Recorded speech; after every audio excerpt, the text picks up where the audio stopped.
BTV নিউজের পক্ষ থেকে আপনাকে স্বাগত জানাই। দীর্ঘদিন আপনি একটা রাজনৈতিক দল করতেন, সেখানে দেখতে পেলাম আপনি দীর্ঘদিন টিকিট আপনাকে দেওয়ার কথা বলা হয় বা সেখানে দেখতে পাওয়া আপনাকে দেওয়া হয় না বা অন্য কাউকে দেওয়া হয়, এবং আগামীকাল ইন্ডিয়ান সেকুলার ফ্রন্টের পক্ষ থেকে আপনি জয়েন করলেন এবং এই দেগঙ্গা বিধানসভায় প্রাক ক্যান্ডিডেট হলেন। কতটা আনন্দ বা গর্ব? এখন আমি অত্যন্ত খুশি। আমাকে টিকিট দেওয়া হয়নি এটা ঠিক নয়। আমি কেউ নয়, দেগঙ্গাকে বঞ্চনা করা হচ্ছে, দেগঙ্গার মানুষকে বঞ্চনা করা হচ্ছে। আমার কোনো বিষয় নেই, সেখানে দেগঙ্গার মানুষ বঞ্চিত হচ্ছে, দেগঙ্গার দুর্নীতির আখড়া হয়েছে, এখানে অন্যায় কাজ হচ্ছে। সেজন্যে Indian secular front Naushad Siddiqui সাহেব তিনি ভেবেছেন যে দেগঙ্গা এই যে মানুষের যে একটা উৎসাহ উদ্দীপনা, মানুষ যেভাবে তৃণমূল কংগ্রেসকে হারাবার জন্য মানসিকভাবে প্রস্তুতি নিয়েছে, সেখানে আমাকে এই গুরু দায়িত্ব দেওয়া হয়েছে, আমাকে প্রার্থী করা হয়েছে। কিন্তু আমি প্রার্থী হওয়ার পর দেগঙ্গার মাটিতে যখন পা দিলাম, তখন এই যে উৎসাহ উদ্দীপনা আমি দেখেছি একেবারে কদমগাছি ধর্মতলা থেকে, এবং দেগঙ্গার প্রত্যন্ত এলাকাগুলো, যেমন আমাদের বেলিয়াঘাটা বাজার, একেবারে বেনাপুর, নিমতলা বাজার, সোহাই বাজার, আমাদের আমুলিয়া, চাঁদপুর, সন্ধিপুকুর, আমাদের চৌরাশির জীবনপুর, আমাদের বুড়ির হাটখোলা, এই যে মানুষের স্বতঃস্ফূর্ত যে সাড়া, তাদের কোনো মেসেজ নেই, শুধুমাত্র প্রার্থীকে শুভেচ্ছা জানাবার জন্য যে উদ্দীপনা উৎসাহ আমি দেখেছি। দীর্ঘদিন প্রায় 36 বছর রাজনীতি করছি। আমি পঞ্চায়েত নির্বাচন করেছি, বিধানসভা নির্বাচন করেছি, লোকসভা নির্বাচন করেছি, কিন্তু অনেক মিটিং করে মানুষকে এভাবে আনতে পারিনি। কালকে যে উৎসাহ আমি উদ্দীপনা দেখেছি, আমার মনে হয়েছে কাল যে মানুষের উৎসাহ এবং স্বতঃস্ফূর্ত সাড়া, তারা দেগঙ্গার মানুষ হিসাবে তারা অব্যাহতি চাইছে যে এই তৃণমূল কংগ্রেস আর নয়, এখানে পরিবর্তন হওয়া প্রয়োজন আছে।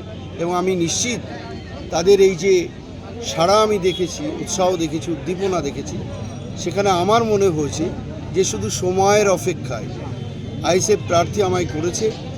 দেগঙ্গার মানুষের নিশ্চিত জয় শুধু সময়ের অপেক্ষা। আমি অত্যন্ত খুশি হয়েছি, আমি আপ্লুত, আমি অভিভূত এই দেগঙ্গার মানুষের স্বতঃস্ফূর্ত সাড়া দেখে। পরে আপনি যখন পার্লামেন্টে যাবেন, এই দেগঙ্গা বিধানসভার হয়ে আপনি কি নিয়ে কথা বলবেন? দেগঙ্গায় তো অনেক ইস্যু আছে, আমার দীর্ঘদিনের দাবি ছিল দেগঙ্গার মানুষের। দেগঙ্গা কৃষি প্রধান এলাকা, এখানে আমাদের কৃষি হচ্ছে আমাদের প্রধান জীবিকা। সেই কৃষকদের অনেক সময় যে ফসল, তারা কষ্ট অর্জিত ফসল বাজারে গিয়ে তারা ঠিকঠাক দাম পায় না, বিক্রি করে চলে আসতে হয়। দেগঙ্গায় যদি চাষিদের কথা ভেবে একটা কোল্ড স্টোরেজ হয়, তাহলে কৃষকরা নিদান অনেকটাই আর্থিকভাবে সচ্ছলতা ফিরে আসবে। তাদের কষ্টার্জিত ফসল যখন বাজারে যথাযথভাবে মূল্য পাবে না, কম পয়সায় কোল্ড স্টোরে রেখে বাজার দর যখন বাড়বে, তখন সেই বাজারে তারা সবজিগুলো বিক্রি করে আর্থিকভাবে সচ্ছলতা হবে। এটা আমার দীর্ঘদিনের একটা ইচ্ছা এই কৃষকদের জন্য। সেকেন্ড হচ্ছে, দেগঙ্গায় অনেক ফলের হয়, যেমন আম হয় ভালো, পেঁপে হয়, গাজর হয়, বিট হয়, টমেটো হয়। এখানে যদি একটা ফুড প্রসেসিং করা যায়, তাহলে যারা এই সব ফল উৎপন্ন করে, সেই ফুড প্রসেসিং হলে তারা যেমন ন্যায্য মূল্যে সেই ফলগুলো বিক্রি করতে পারবে, এবং ফুড প্রসেসিংয়ে সেখানে কিছু কর্মসংস্থান হবে, আর্থিকভাবে সচ্ছলতা হবে, এবং অনেক ডেভেলপমেন্ট আছে, কর্মসংস্থান, ছোটো ছোটো যেসব রিজেন্ট পার্কের মতো যেসব গার্মেন্টসের হয়েছে ক্লাস্টার টাইপের, এখানে যদি দেগঙ্গায় করা যায়, এটা আমার দীর্ঘদিনের একটা স্বপ্ন, কিন্তু আমি বাস্তবে রূপদান করতে পারিনি, আমি ফেলিওর হয়েছি। সেখানে যদি দেগঙ্গার মানুষ আমাকে নির্বাচিত করে, তাহলে এই কথাগুলো দেগঙ্গার প্রতিনিধি হয়ে বিধানসভায় আমি দাবি তুলতে পারব। দেগঙ্গার মানুষ মাটি তো আমার চেনা মাটি। বারাসাত 1 নম্বর ব্লকে 2টো গ্রাম পঞ্চায়েত, একটা কোটরা কদমগাছি। আমাদের দেগঙ্গা ব্লকের 9টা অঞ্চল, সোয়াইশেদপুর অঞ্চল, নুননগর অঞ্চল, বেড়াইচাপা 1, বেড়াইচাপা 2, হাতিমজিগড়া 1, আমুলিয়া, চৌরাশি, চাকলা, কলসু, এই 11টা অঞ্চল আমার একেবারে দীর্ঘদিন রাজনীতির সঙ্গে যুক্ত, সেবক হিসেবে কাজ করে আসছি, চেনা মাটি। এই যে কর্মীদের দারুণভাবে তারা লড়াইয়ে শুরু করে দিয়েছে এবং তাদের অবদান তো কম নয়, আমরা কেউ নয়, কর্মীরাই হচ্ছে আমাদের সম্পদ। সেখানে আমাদের আইএসএফের যারা কর্মীরা আছে বা যারা অন্য অন্য তাদের যে সংযুক্ত মোর্চা যারা আছে, সেই কর্মীদের অবদান আমরা কখনোই ভুলব না, তাদের মান্যতা দেব এবং তারা যেভাবে আমাকে পরিচালনা করবে আমি সেইভাবে পরিচালনা করব। তবে আজকে নয়, এটা প্রথম থেকে আমি মানুষের সঙ্গে ছিলাম, আছি, ভবিষ্যতেও থাকব। দেগঙ্গা হচ্ছে আমার মন, অন্তর, প্রাণ। দেগঙ্গার প্রত্যেকটা মানুষ হচ্ছে আমাদের একটা পরিবার। সেই পরিবারকে নিয়ে আমরা সচ্ছলতার সঙ্গে শান্তিপূর্ণভাবে একটা দুর্নীতিমুক্ত দেগঙ্গা আমরা তৈরি করতে চাইছি, একটা অন্যায় বিরোধিতা করতে চাইছি।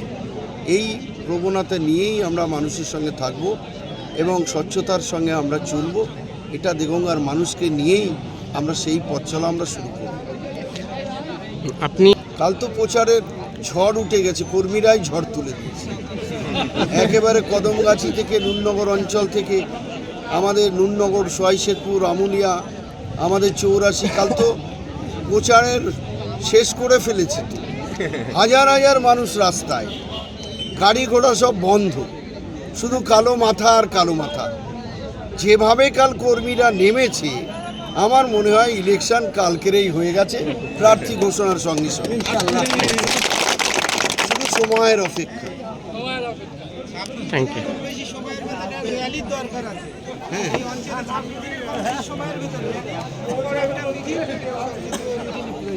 একদম সেটা আপনি একটা দিন খুব তাড়াতাড়ি একটু ঘোষণা করবেন। দেখুন, আমি প্রার্থী, হ্যাঁ, আপনারা সব আছেন, আপনারা বসে একটা নির্বাচনী কমিটি হবে, সেই কমিটি বসে 11টা অঞ্চলে একটা তারা শিডিউল তৈরি করবে, কোন অঞ্চলে